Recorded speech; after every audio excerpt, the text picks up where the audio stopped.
Welcome back to another episode of Athlete POV. We're sitting down with LAUREN-JENEE, EBO, Texas women's basketball. Super excited to have her on. Can't wait to see what she has to say. Obviously, just coming off Big 12 championship, really exciting. So let's get right into it.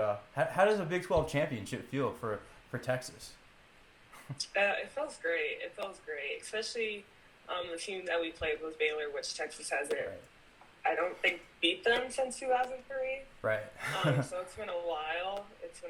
But definitely winning a Big 12 championship it meant a lot. Yeah, it was fun. It was really fun. So after the game, what was the atmosphere like on the court? Because I think you guys cut the nets down too, right? Mm-hmm. Yes. What was that like? Yes. It was crazy. It was surreal. Honestly, I remember telling like a couple of my teammates like I cannot believe we did it. Like we did it. So it was really fun. Like just thinking about it brings joy. Obviously, I'm sitting here smiling, like reminiscing. But it was fun. Yeah. Like I'm speechless, but it was really fun. And something else personally for yourself that was probably really cool as well, being part of the AllTournament Team. What is it like to have that sort of recognition amongst such like a small group of people? Yeah, I was taken aback when they said that. I was like, me?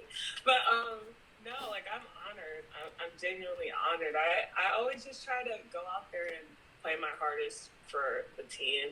I've never been a person that really cared about personal stats or anything like that. So just knowing that, my efforts and whatnot was recognized was really nice.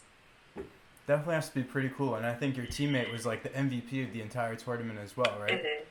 Yeah, she was, and she's only a freshman, so I'm definitely proud of her.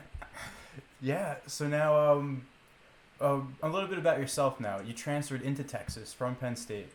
What was the ultimate decision for leaving Penn State, and then why was Texas the right choice?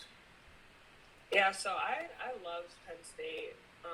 I planned on being there all 4 years of my college career. After my freshman year, we had a coaching change, and you know how coaching changes work. You either can stay there and vibe it out, or a lot of teams, or a lot of, exactly, are bound to leave.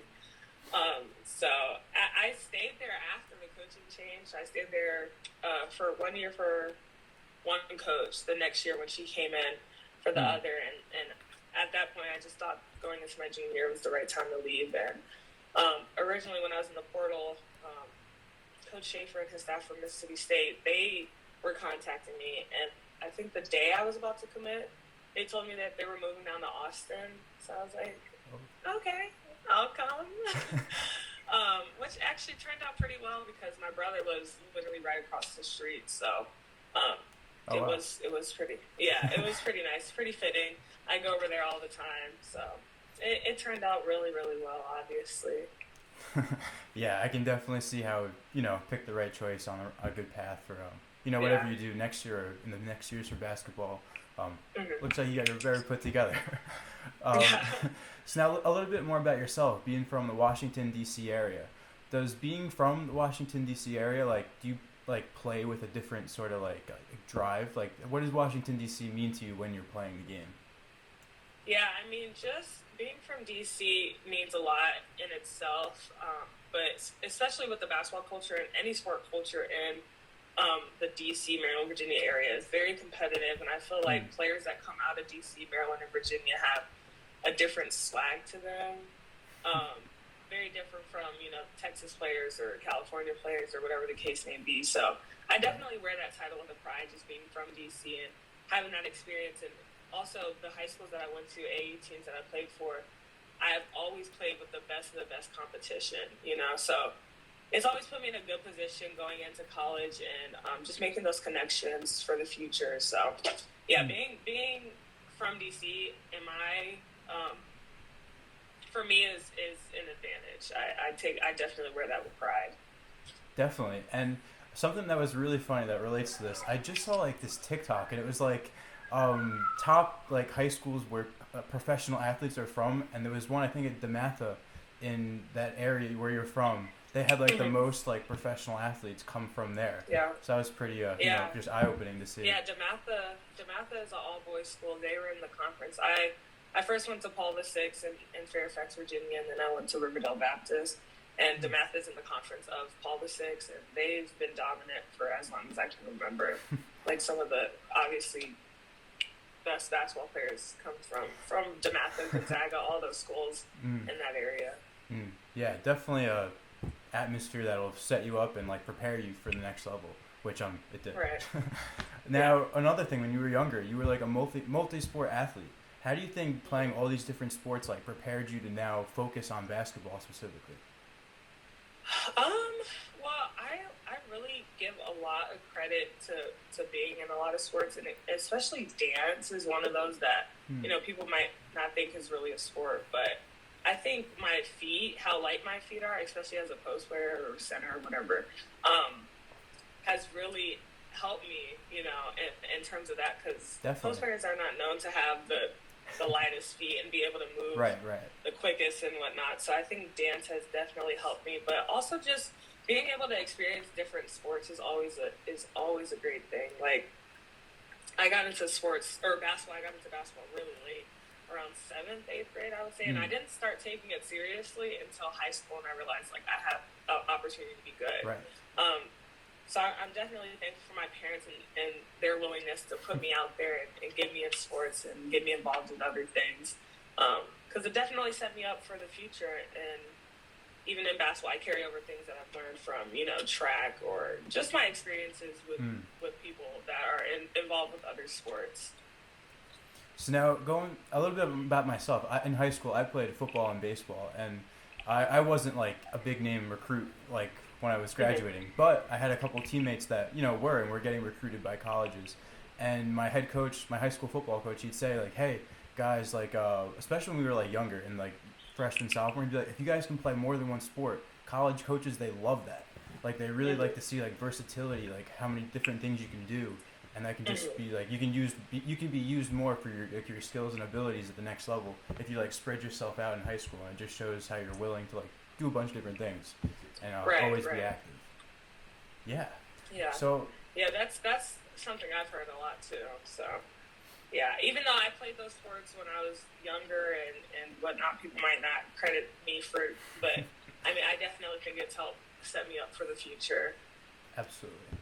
So now going through like high school, now college, what do you think have been some of your healthiest habits that you've picked up over time that's now part of your everyday routine? Healthiest habits, I think, honestly, I think planning and being organized is like my biggest thing. Like I am a big planner, a big organizer, and I really like to stay on top of my stuff. Absolutely. So I think that's something that is so important, because as athletes and students, and even students that aren't athletes, you just have so much on your plate and so much to get done, different assignments, you might have work, you know, and you have family too, like family stuff going on. So many things. There's just so much going on. Exactly. So much on your plate that I really take value in like planning out my days the night before, making sure I know exactly what I have due that week, or if I have meetings I need to schedule, and I think that was I would say that's my biggest healthiest habit. Trying to think, like I don't know. How about like when you're like training for like say like in the off season for a game for the season or something like that? A habit. Or maybe like a specific like set of workouts, or you do stuff with your team that can help you out or something like that. I don't know if there's something very consistent. I feel like each year is different, but I feel like just your mentality plays a big part. Just knowing that, you know, going into the off season or going into practices just with the right mentality, I feel like that's huge. Especially in the off season, just knowing that it's going to prepare you to excel during the next season is important. So I don't know. When it comes to habits, when I think of habits, I think something I do like daily. And while that is, I guess my mentality is something I do daily. I don't know. But I feel like that's it. No, yeah, of course. That's definitely a big one. Yeah. You got to have the right mindset to go into every day. And going off mindset now, it brings me to this. After you won the Big 12, right? Big 12 is over. Now you go into the tournament. Was there like a mindset change from the Big 12 now into the tournament that your team faced? Yeah, definitely. I think it was, and this is cliche, but like, it's you win or go home. And it's like as real as that. Like, it couldn't get any more real than that. Like, you have to take it so serious, the NCAA tournament. You have to take it so serious because, like, if you don't secure this dub, like, you're out. So I think that's the mindset shift. Just because at the Big 12 tournament, we were in a good position. We knew we were going to make the tournament. Right. We knew we were at least had the opportunity, to play at least one more game. But that's only one more game that's promised. And from that point on, it's like you have to work to get to the next game, to get to the next game. So I think that was a mindset. We already knew like the work wasn't going to stop. We knew that it was going to be hard. We knew that we were going to face the top countries or the top teams in this country. Yeah. So I just think like that was the biggest thing was just like, it is do it's or on. And exactly. Like bring your A game or you're going home. Your season's over. Going back to like a more of a daily routine thing, are there like a certain types of foods that you try to focus on eating a lot, like to stay in shape, to stay healthy throughout the year? Personally, I think my biggest thing is protein. I try not to set diets and stuff. I feel like personally, with my own experience, it causes more anxiety and for me to really, I guess, put too much focus onto like my diet and whatnot. I think just definitely make sure my protein and my hydration is staying up.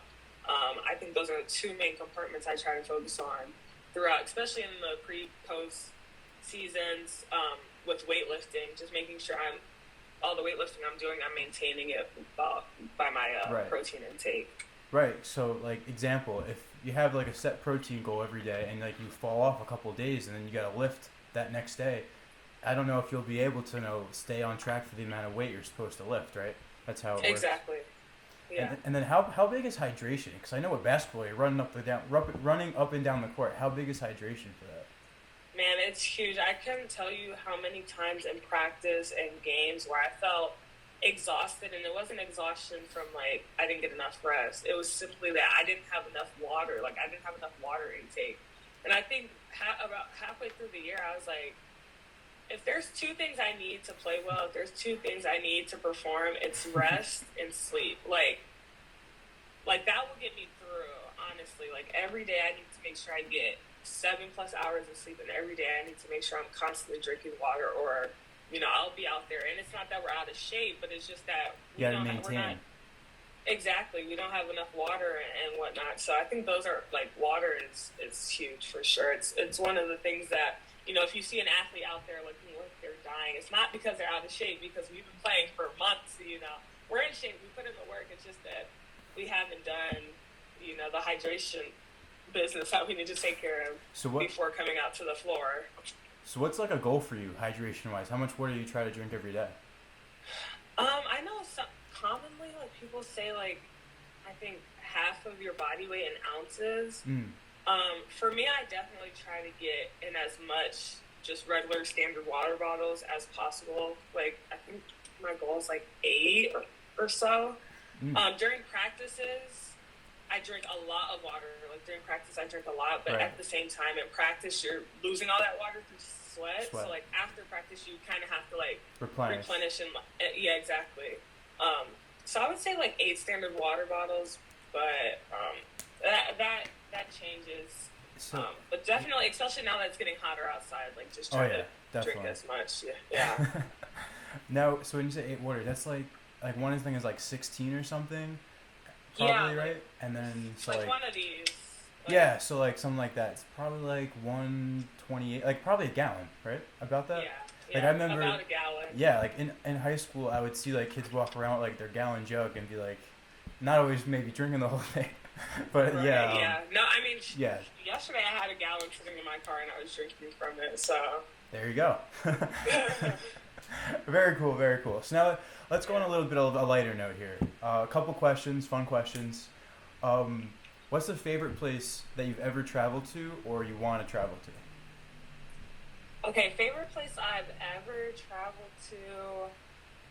That's hard because I've traveled a lot, but probably I'd say Aruba, one of my favorite islands.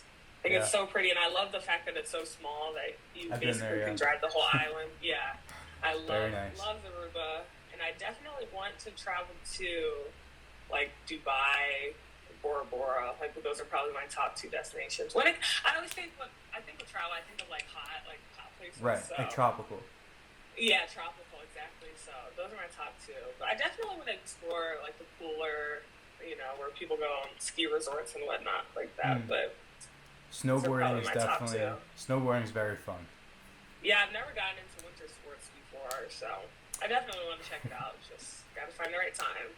Being from like the Northeast area, like I live in New Jersey right now. Okay. There's a couple places where like snow tubing or like snowboarding it's very fun. You should definitely try to check it out if you can. Yeah. Somewhere like I said, Aruba is very nice. I'm taking you're a beach person. Yeah. I love the beach. Yeah, love. Nice. All right, next question. If you could go to dinner with two people, dead or alive, who are you going with? Where are you going? And what are you ordering? Oh my gosh. I'm such an indecisive person, so these types of questions are so hard for me. But two people, I always want, like, I feel like Michelle Obama would be cool. And I don't know. Dead or alive? Oh my gosh. And I am not good at thinking on the spot like this. I'll just say the Obamas. Barack and Michelle. And it's pretty solid. Where am I going? Some steakhouse where the steaks cost like $90. We'll go there. And what was the last question? Oh, like where? But you just said, steakhouse. Oh, okay, well, yeah.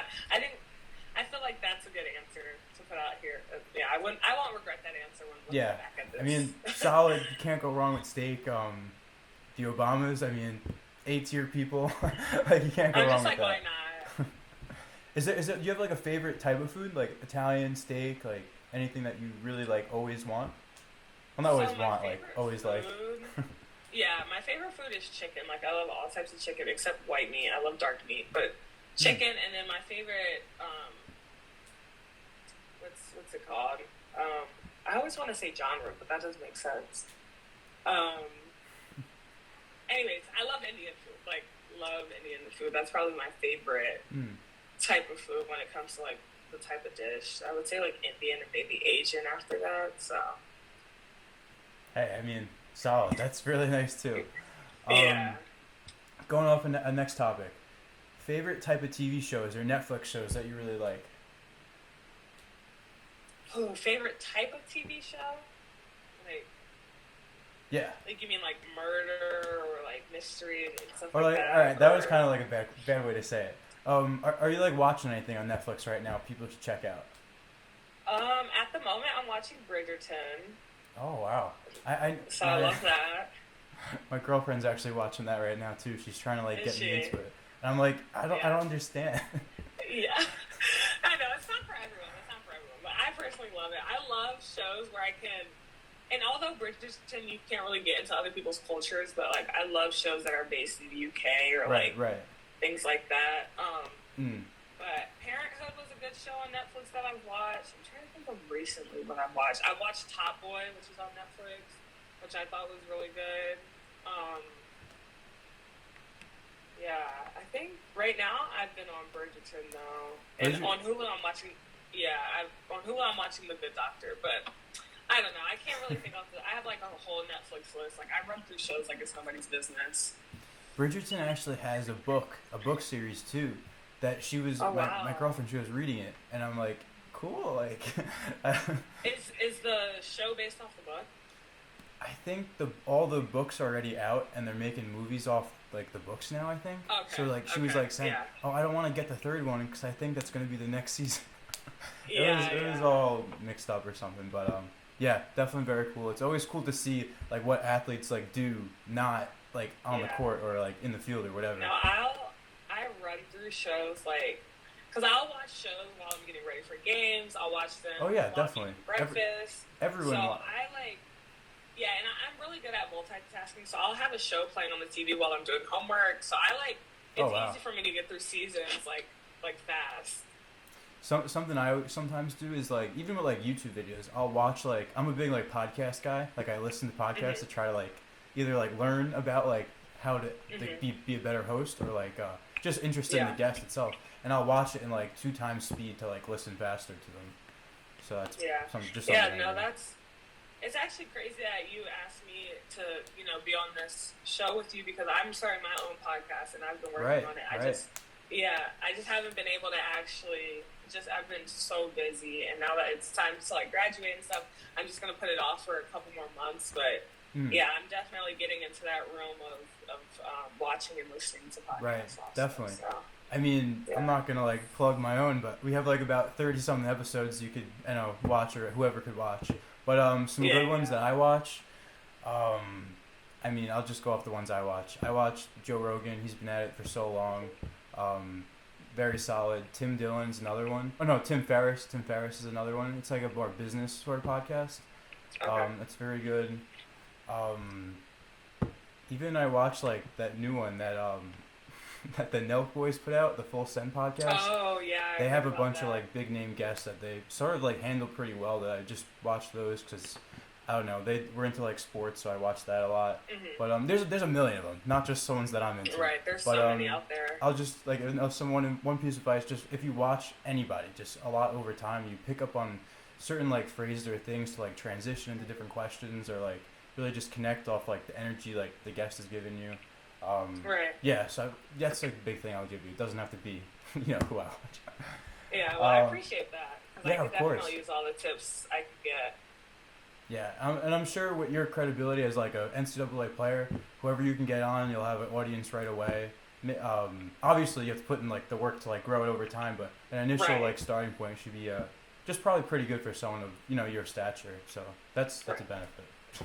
Yeah, I mean, I'm thankful, definitely thankful. Yeah, I mean, mine was with the Athletic Minds page. It had just over 10,000 followers at the time when I started, so that was pretty cool for like an initial audience.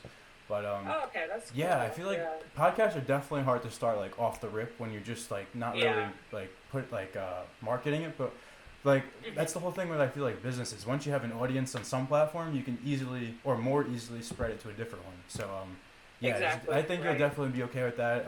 If you need help, you can always talk to me. I'd love to help out. So now last question we always ask all of our guests. Who have been some major role models in your life that you really have looked up to? They give you the best advice, wise people that have always been there. I definitely would say my parents as number one. Obviously, they've been there from day one, and they've given me advice. And sometimes I take their advice, sometimes I don't. But they definitely help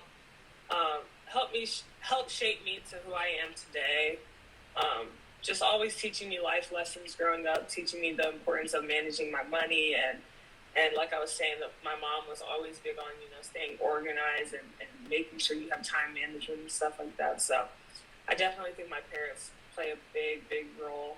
And then I don't want to say individuals, because I don't want to miss out on anyone that that has had an impact, but just my overall development as an athlete. I've had some great coaches and great trainers that have supported me and stuck by my side and taught me some amazing life lessons that I give a big shout out to my parents and to them. Right. They've definitely helped me, and I couldn't be here where I am today if it weren't for them. Absolutely, and I feel like sometimes coaches are so influential to their players' lives, because I feel like you're with them for so long, and they learn to see like what you're like in your hardest times when you're like running like sprints or something. They can really like see the vulnerability and can assist you like personally like that. So I feel like coaches are definitely some of the most important people in any athlete's lives. I definitely think it starts at the grassroots level, like just from the youngest days. Because I played for my AAU team takeover. I played for that coach from like almost when I started, from like 8th grade, and we're still in contact today. We still talk regularly today. So it's just like those are the connections you build, and just like them being able to see you grow up from Of course. where I was in 8th grade till now, graduating college is just like, I'm really thankful. Absolutely. Man, it's been great talking to you. Do you have anything else you want to add that we didn't hit on? No, I think we covered all the bases. All right. We want to thank you for coming on, and we appreciate your time. I know you're probably in the car going a million places. Yeah, but, about to head somewhere else. But thank you for your time. We appreciate you. We'll keep in touch. Thank you. All right, thank y'all. Thank y'all for having me. Of course.